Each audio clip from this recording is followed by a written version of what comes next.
এখন যদি চোরেরা এই তৃণমূলের চোর সারা বছর 12 মাস ধরে 1200 রকমের চুরি করছে, মানে এত চুরি সারা পৃথিবীতে গবেষণা হচ্ছে যে কি করে এত চুরির আবিষ্কার হতে পারে। এই শিক্ষা ধরছেন, ওদিকে পুরো বেরিয়ে যাচ্ছে, এদিকে চাল ডাল চোর বেরিয়ে যাচ্ছে তৃণমূল, এদিকে গরু চোর ধরতে যাচ্ছেন, আবার তৃণমূল কয়লা চুরি করেছে।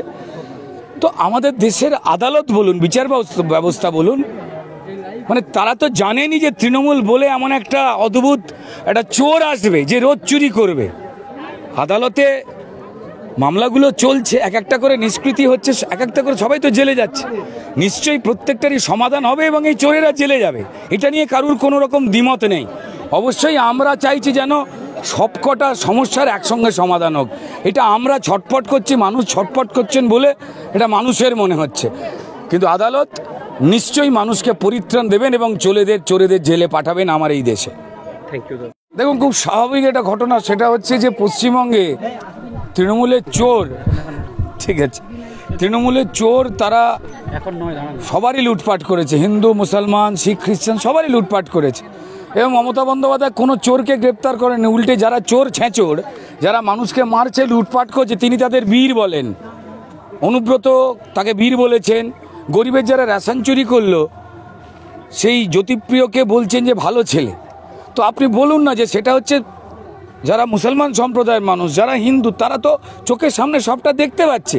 হ্যাঁ, দুর্ভাগ্যজনক যে মুসলমান ধর্মের কিছু ইমাম সাহেবরা রয়েছেন, তারা বিজ্ঞাপন বিলি করে বলছেন যে মুসলমানদের তৃণমূলকে ভোট দিতে। আমি জানি না তারা কোন ইসলামের কথা বলছেন, পবিত্র কোরআনে কোনো লাইন লেখা নেই।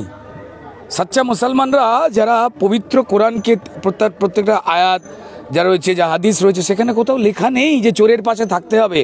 ইসলাম অত্যন্ত পবিত্র, আমাদের পবিত্র গীতার মতোই, ওরা ওটা মানে।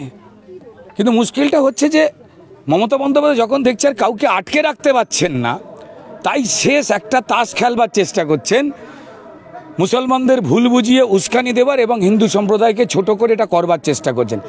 এই পাপের আগুনে ওনাকে জ্বলে পুড়ে মরতেই হবে।